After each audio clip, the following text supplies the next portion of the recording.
Yes, good morning students. In the last video, I gave you introduction to of the chapter 15, that is probability. In that video, one of the topic is left, that is equally likely events. So today, firstly I will tell you about equally likely events. After that, I will start exercise 15.1. So listen carefully please. So your first topic is equally likely events today. So see here what I write here. वो event जिनमें सबके आने के बराबर chance होते हैं, that event having possibility of all the outcomes equal, कि कोई भी आपका जो केस लिया आपने, कोई भी ऐसा इवेंट जिसमें उसके जो आउटकम्स के आने की प्रोबेबिलिटी होती है अगर सेम होती है तो उसको हम क्या बोलते हैं, इक्वली लाइकली इवेंट्स। जैसे कि आपको एग्जांपल से ज़्यादा क्लियर होगा। आपको बताया जैसे एक कॉइन है, देखिए जैसे कि एक कॉइन है, अगर उसको हम उछालते हैं तो हेड के आने की प्रोबेबिलिटी जो है वो भी 1/2 है, और जो टेल के आने की प्रोबेबिलिटी है वो भी 1/2 है। 1/2 कैसे? टोटल आउटकम्स जो होते हैं आपके, हेड और टेल दो होते हैं, और उसमें हेड जो होता है वो कितना टाइम्स होता है, 1 टाइम। और प्रोबेबिलिटी का फॉर्मूला क्या होता है? Number of favourable cases divided by total cases. Favour में हमारे हेड है 1 है और टोटल आपके पास 2 है, तो इसके जो आउटकम्स की पॉसिबिलिटी होगी वो आपकी 1/2 होगी। ऐसे ही जो टेल है उसके आने की प्रोबेबिलिटी क्या होगी, 1/2 होगी। ठीक है, अब मैं आपको बता देती हूँ कि कॉइन के अंदर हेड और टेल कौन से होते हैं। देखिए जैसे कि आपके पास कॉइन है, ठीक है, ये आपका हेड होता है, ठीक, ये वाला के हेड और ये वाला टेल, ठीक है। अब जब आप इसको उछालते हैं तो देखिए इसमें हेड भी आ सकता है और टेल भी आ सकता है, दोनों के आने के जो चांस है वो इक्वल होते हैं। तो ऐसे इवेंट्स को हम क्या बोलते हैं, इक्वली लाइकली इवेंट्स। अब इसमें देखिए 2 आउटकम्स कैसे आए, या तो हेड आएगा या फिर टेल आएगा, 2 आउटकम टोटल है, और इसमें हेड कितने टाइम्स है, आपको दिख रहा है कि 1 टाइम है, ठीक है, तो 1 और डिवाइडेड बाय टोटल आउटकम। ऐसे इसके अंदर टेल अगर हम देखते हैं, टेल आपका ये वाला है, ठीक है, तो वो आपको कितना है, 1 है, और टोटल आउटकम्स कितने हैं, 2 है, तो इसकी जो प्रोबेबिलिटी होगी वो कितनी हो जाएगी, 1/2 हो जाएगी। ऐसे ही आपका डाई का केस भी मैंने आपको बताया था, डाई क्या होता है आपको मैंने दिखाया भी था लास्ट वीडियो में। उसके अंदर आपको 6 जो आउटकम्स होते हैं टोटल होते हैं, 1 उसमें कितना टाइम्स होता है, 1 टाइम होता है, तो उसकी प्रोबेबिलिटी कितनी हो जाएगी, 1/6। ऐसे ही 2 कितने टाइम्स होता है, 1 और टोटल 6। ऐसे ही 3 भी 1 टाइम, 4 भी, 5, 6, सबकी जो आने की प्रोबेबिलिटी है 1, 2, 3, 4, 5, 6, सबके आने की जो चांसेस हैं, प्रोबेबिलिटी है सबके आने की, वो 1/6 होती है। अब ये देखिए सबकी जो प्रोबेबिलिटी की वैल्यू है वो इक्वल है, ठीक है। तो ऐसे इवेंट्स जिसमें हर एक आउटकम्स के आने की जो पॉसिबिलिटी है वो इक्वल होती है उसको हम क्या बोलते हैं, इक्वली लाइकली इवेंट्स, ठीक है। कॉइन के अंदर मैं बता चुकी हूँ हेड के आने के भी चांसेस और टेल के आने के भी चांसेस इक्वल हैं, तो ऐसे इवेंट्स को हम क्या बोलते हैं, इक्वली लाइकली इवेंट्स। ऐसे ही अगर आप किसी डाई को उछालते हैं तो उसमें हर एक जो नंबर है 1, 2, 3, 4 सब के आने के जो चांस होते हैं वो इक्वल होते हैं। So these events are equally likely events. Now I am starting the exercise 15.1. So exercise 15.1 question number first question is complete the following statement. आपको जो स्टेटमेंट गिवन है वो आपको कंप्लीट करनी है, ठीक है। सो फर्स्ट फिलअप से probability of an event plus probability of the event not E. इसका फॉर्मूला मैंने आपको लास्ट वीडियो में बताया था कि किसी भी इवेंट के होने की और उसके ना होने की प्रोबेबिलिटी का जो टोटल सम होता है वो 1 होता है। Now come to the next, second is the probability of an event that can not happen. मैंने आपको ये भी बताया था कि इम्पॉसिबल जो इवेंट्स होते हैं उनके जो प्रोबेबिलिटी होती है वो 0 होती है, और इवेंट्स को हम क्या बोलते हैं, impossible event. Now third, probability of the event that is certain to happen, जो आपको बताया कि वो होंगे तो उनकी प्रोबेबिलिटी कितनी होती है, 1 होती है, और ऐसी प्रोबेबिलिटी ऐसी जो इवेंट्स होती हैं उसको हम क्या बोलते हैं, श्योर इवेंट्स बोलते हैं, ठीक है। Next is the sum of the probability of all elementary events of an experiment is 1, की जो प्रोबेबिलिटी का टोटल सम होता है वो कितना होता है, 1 होता है। और last fill-ups is the probability of an event is greater than और इक्वल्स टू। ये भी मैं आपको बता चुकी हूँ कि रेंज ऑफ प्रोबेबिलिटी कितनी होती है, 0 to 1 होती है, वो 0 के इक्वल हो सकती है, और एंड लेस देन और इक्वल्स टू 1, 1 से लेस होगी या 1 के इक्वल हो सकती है, ठीक है। अब now I am starting question number second, listen carefully. Which of the following experiment have equally likely events. आपको ये बताने हैं ये जो एक्सपेरिमेंट दे रखे हैं इनमें से कौन सी जो इवेंट्स है वो इक्वली लाइकली होंगी, इसको आपको एक्सप्लेन करना है। अब देखिए first, a driver attempts to start a car. एक जो ड्राइवर है वो अपनी कार को स्टार्ट करना चाह रहे हैं। द कार स्टार्ट्स और डज नॉट स्टार्ट, कि जो कार है वो स्टार्ट होगी या नहीं होगी। आपको ये बताना है कि ये जो इवेंट है वो इक्वली लाइकली है या नहीं है। तो अब ये देखिए, ये जो आंसर है इसका, वो आंसर आएगा नो। क्यों? क्योंकि जो कार है मोस्ट ऑफ द टाइम जो कार है, अगर उसमें कोई भी डिफेक्ट नहीं है तो वो स्टार्ट हो ही जाएगी। ठीक है, तो इस इवेंट को आप इक्वली लाइकली इवेंट नहीं कंसिडर करेंगे। I write here the answer, the outcome is not equally likely. ये जो आउटकम है वो इक्वली लाइकली नहीं है। क्यों? Because the car start normally only when there is some defect the car does not start, कि अगर कार के अंदर कोई भी डिफेक्ट है उस केस में कार स्टार्ट नहीं होगी, अदरवाइज जो कार है वो स्टार्ट हो जाएगी। ठीक है, तो यहाँ पर जो है गाड़ी के ऊपर डिपेंड है वो, कि अगर आपकी गाड़ी बिल्कुल ठीक है तो वो पक्का स्टार्ट हो जाएगी, तो वो श्योर इवेंट बन जाएगी। और लेकिन अगर गाड़ी ख़राब है, आप उसको स्टार्ट करना चाहेंगे तो बिल्कुल स्टार्ट नहीं होगी। तो यहाँ पर जो है जो इवेंट्स है वो कार के ऊपर डिपेंड करते हैं। So this event is not the equally likely event. Now come to the second part. Your statement is, a player attempts to shoot a basketball. She or he shoots or misses the shot. तो उसने बोला है एक basketball का player है, वो एक shoot करना चाह रहा है बास्केटबॉल को। तो इसका जो आंसर होगा वो क्या होगा? क्या वो इक्वली लाइकली होगा या नहीं होगा? अब इसमें देखिए, इसमें जो कंसेप्ट है वो टोटली प्लेयर के ऊपर डिपेंड करेगा, कि अगर प्लेयर बहुत अच्छा है तो वो पक्का कर देगा, और अगर प्लेयर बिल्कुल स्टार्टिंग है, उसकी सीख रहा है अभी, तो उस केस में वो नहीं कर पाएगा। ज़रूरी नहीं है कि वो कर पाएगा या नहीं कर पाएगा। तो इस इवेंट को भी आप इक्वली लाइकली जो इवेंट है वो नहीं ले पाएंगे। सो इसका आंसर आप क्या लिखेंगे? The outcome is not equally likely, कि ये जो आउटकम है वो इक्वली लाइकली नहीं होगा, because the outcome depend on the training of the player, कि जो आउटकम है इसका डिपेंड करेगा कि प्लेयर की ट्रेनिंग कैसी है। ठीक है, तो यहाँ पर भी आप इसको इक्वली लाइकली कंसिडर नहीं करेंगे। Now come to the third part.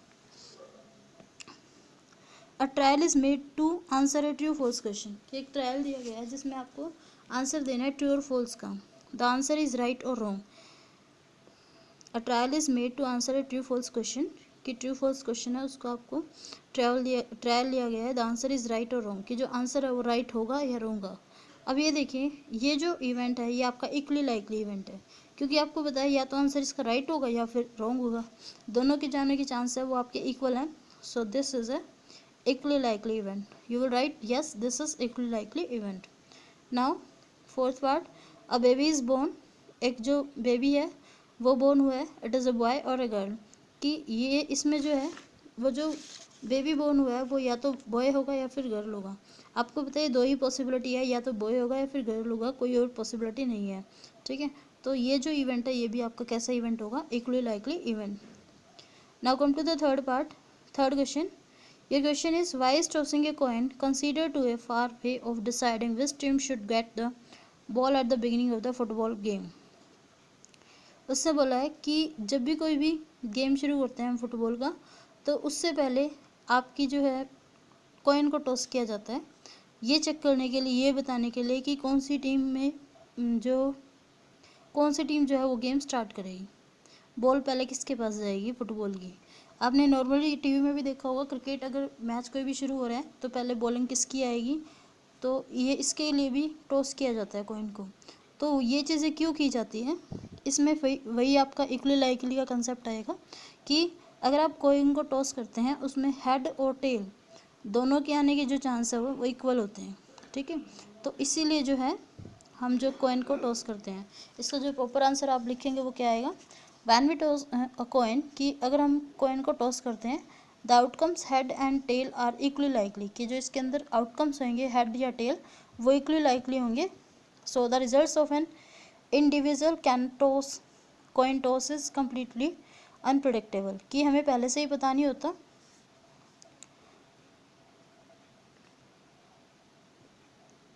इसमें हमें पहले ही पता नहीं होता कि हेड आएगा या टेल आएगा, वो टोटली उस टाइम के ऊपर, कॉइन के ऊपर डिपेंड करेगा कि हेड भी आ सकता है और टेल भी आ सकता है।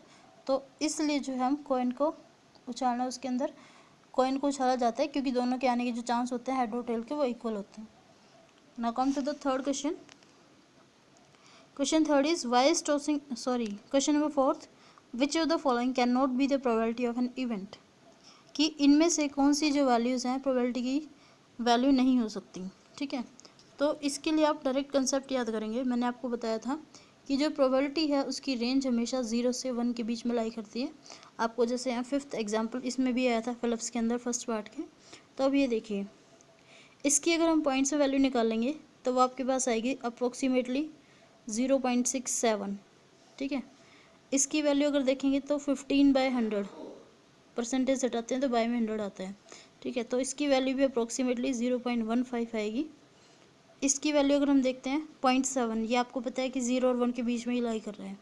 अब यहाँ देखिए, ये वैल्यू नेगेटिव है। आपको मैंने पहले ही बता दिया था कि प्रोबेबिलिटी कभी भी नेगेटिव, मतलब उसकी जो रेंज है वो 0 से 1 के बीच में लाई करती है, नेगेटिव कभी नहीं होती है। तो इसका आंसर क्या आएगा? बी। ये जो है प्रोबेबिलिटी की वैल्यू नहीं हो सकती किसी भी इवेंट की, बाकी तीनों हो सकती है। वो आपको मैंने क्लियर कर दिया, क्योंकि इनकी जो वैल्यूज़ हैं 0 से 1 के बीच में लाई करती है।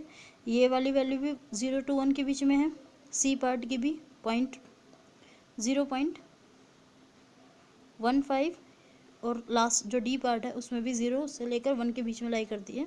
तो ये तीनों वैल्यूज हो सकती है और बी पार्ट की नहीं होंगी। Now come to the fifth question. Your question fifth is if P of E is equals to 0.05, कि अगर आपको प्रोबेबिलिटी दे रखी है इवेंट की 0.05 है, what is the probability of not E. किसी इवेंट के होने की प्रोबेबिलिटी दे रखी है और नहीं होने की आपको निकालनी है। तो इसके लिए आपको जो फर्स्ट पार्ट में ये फॉर्मूला आया था, probability of an event plus probability of an event not E, E के नहीं होने की प्रोबेबिलिटी है, इसका जो टोटल सम है वो 1 होता है। ठीक है। तो यहाँ से देखिए, हम इस फॉर्मूले को यूज़ करके हम अपना क्वेश्चन निकालेंगे। देखिए क्वेश्चन क्या है, पी ऑफ ई आपकी plus P of not E is equals to 1 होता है। प्रोबेबिलिटी ऑफ इवेंट आपको दे रखी है 0.05 और आपको पी ऑफ नॉट ई निकालना है। तो आप क्या करेंगे, मैंने आपको फॉर्मूला पहले दिन ही बता दिया था इंट्रोडक्शन के अंदर ही, कि इसको निकालने के लिए आप डायरेक्ट फॉर्मूला भी लिख सकते हैं कि P of not E that is equals to 1 minus P of E. इस फॉर्मूले के अंदर मैंने यहाँ वैल्यू रखी है 1 माइनस पी ऑफ ई 0.05। इसको जब आप सब्ट्रैक्ट करेंगे 0.95 आएगा। कुछ बच्चे इसमें कंफ्यूज होते हैं, तो मैं करके दिखा देती हूँ माइनस कैसे करते हैं। 1.00 0.05, इसको माइनस देखिए, यहाँ 0 है, 0 में से आप माइनस को नहीं कर सकते 5 को, तो आप क्या करेंगे 1 बोरो लेंगे, यहाँ आएगा, यहाँ आ जाएगा 10, यहाँ 0 और यहाँ 9। अब देखिए 10 minus 5 is 5 and 9 minus 0 is 0, sorry 9 minus 0 is 9 and 0, that will be the answer. ये आपका आंसर आ जाएगा। Now come to the 6th question. This question is important for 1 or 2 marks in both the boards, Haryana board and CBSE board. Most of the time this question come in the exams. Now come to the 6th question. देखिए 6th question क्या है आपका, statement है अ bag contain lemon flavour candies, कि एक जो bag है उसके अंदर लेमन फ्लेवर की कैंडीज़ हैं। Malini takes out 1 candy without looking into the bag, कि जो मालिनी है उसने एक कैंडी उसमें से निकाली है विदाउट, उसने बैग के अंदर नहीं देखा है कि कौन सी उसके अंदर से टॉफ़ी आ रही है उसके हाथ में।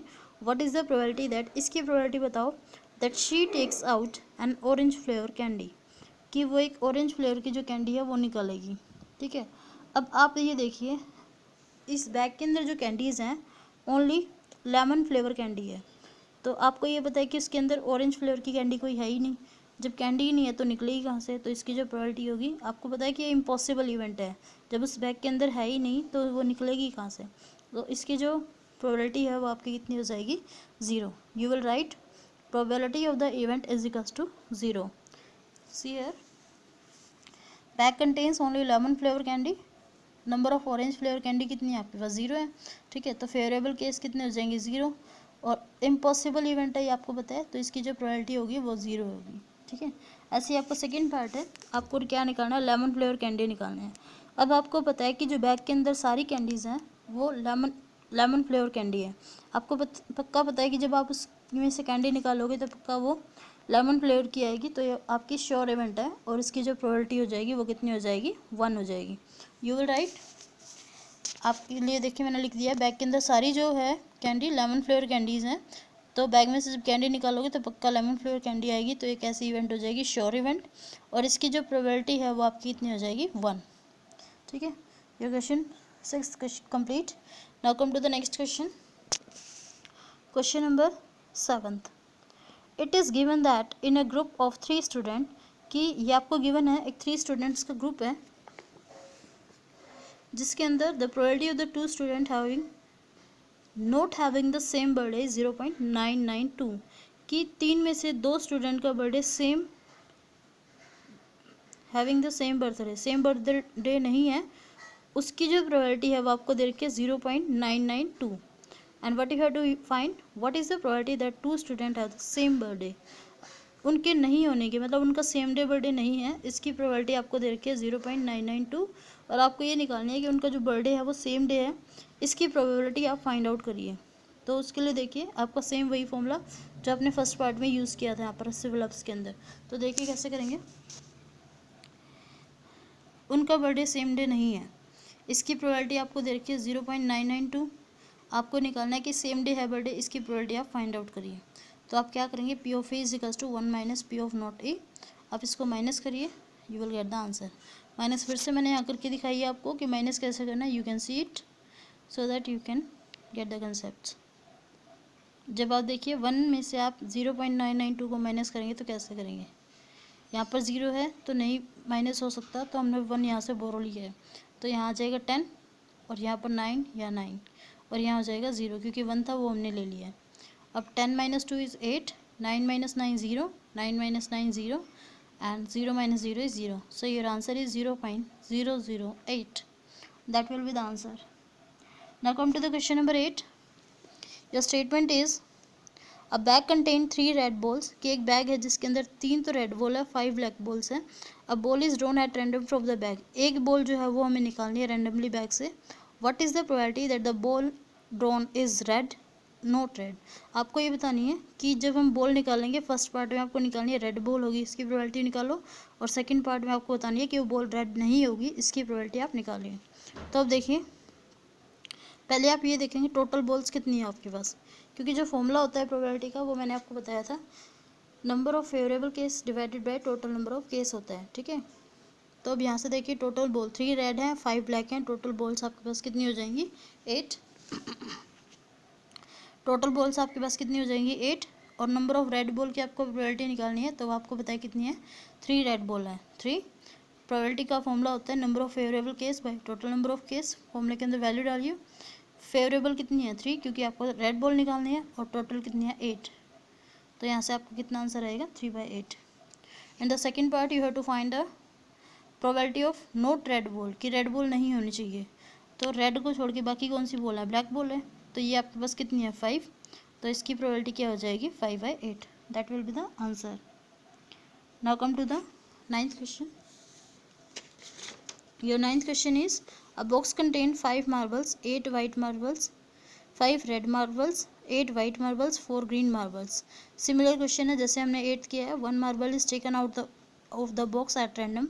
What is the probability that marble taken out will be red white not green. पहले आप देखेंगे टोटल मार्बल्स कितनी है आपके पास. ये देखिए टोटल मार्बल 5 तो रेड हैं, 8 वाइट है और 4 ग्रीन है. तो इन सबको जब हम ऐड करेंगे तो आपके पास आएगा 17. अब आपको रेड बॉल की निकालनी है प्रोबेबिलिटी, तो रेड कितनी है आपके पास 5 है और टोटल 17 है. आप फॉर्मूला लिखेंगे हर क्वेश्चन में, तो यहाँ से प्रोबेबिलिटी वैल्यू कितनी आ जाएगी 5/17. सेकेंड पार्ट में निकालना है no number of white ball की प्रोबेबिलिटी. तो वाइट बॉल कितने हैं 8 है और टोटल आपके पास 17 है. इनको डिवाइड करिए आंसर आ जाएगा. और लास्ट है third part number of not green. आपके ग्रीन बॉल नहीं होनी चाहिए, इसकी प्रोबेबिलिटी निकालनी है. अब ग्रीन नहीं होगी मतलब इसको छोड़ देना है, तो बाकी कौन सी बचती है रेड और वाइट बचती हैं. तो टोटल आपके पास कितनी हो जाएगी 5 + 8 that is equals to 13. Red और वाइट को हमने ऐड कर दिया तो इसकी प्रोबेबिलिटी कितनी हो जाएगी 13/17. Now 10th question that will be the last for today. Your statement is A piggy bank contain 150 पैसे coin, 50 rupees 1 coin, 20 rupees 2 coin and 10 rupees 5 coin. कि एक पिगी बैंक है, गुल्लक जिसको आप बोल सकते हैं, उसके अंदर आपके हैं ये coins रखे हुए हैं. If it is equally likely that one of the coin will fall out when the bank is turned upside down, कि जब उसको हम उल्टा कर देते हैं तो इसकी प्रोबेबिलिटी इक्वल है कि कोई भी कॉइन आ सकता है. What is the probability that the coin will be a 50 पैसा कॉइन. आपको बताना है कि 50 पैसे की कॉइन की प्रोबेबिलिटी क्या होगी. And will not, second part में आपको बताना है will not be A ₹5 coin, कि वो 5 रुपये का सिक्का नहीं होगा. इसकी प्रोबेबिलिटी आपको फाइंड आउट करनी है. अब देखिए पहले स्टेटमेंट क्लियर करते हैं. जो 50 पैसे कॉइन आपको स्टेटमेंट में दे रखे हैं वो 100 दे रखे हैं, ₹1 कॉइन दे रखे हैं 50, ₹2 कॉइन दे रखे हैं 20 और ₹5 कॉइन दे रखे हैं 10. टोटल कॉइन्स यहाँ से जो पिगी बैंक के अंदर है वो कितने हैं, 180 हैं. अब आपको फर्स्ट पार्ट में क्या निकालना है, नंबर ऑफ 50 पैसे कॉइन, कि 50 पैसे कॉइन जो है वो कितने हैं, उसकी प्रोबेबिलिटी निकालिए आप. तो देखिए 50 पैसे कॉइन कितने हैं, 100 है, और टोटल आपके पास कितने हैं, 180, क्योंकि फॉर्मूला क्या होता है, number of favourable case divided by total number of case. तो 50 के 100 है और टोटल 180 है. इनको ऊपर नीचे रखिए और कैंसिल आउट करिए, तो आपका आंसर आ जाएगा. नेक्स्ट आपको सेकंड पार्ट में बोला है number of note rate ₹5 coin, कि उसके अंदर से जो कॉइन निकलेगा वो 5 का नहीं होना चाहिए, बाकी कोई भी हो सकता है. तो आप इसको छोड़ दीजिए, बाकी सबको ऐड करिए. तो टोटल 180 है, 10 माइनस करिए 170 आ जाएगा आपके पास. और इसकी प्रोबेबिलिटी क्या हो जाएगी, 170/80, that is equals to 17/18. That is the answer. Thank you.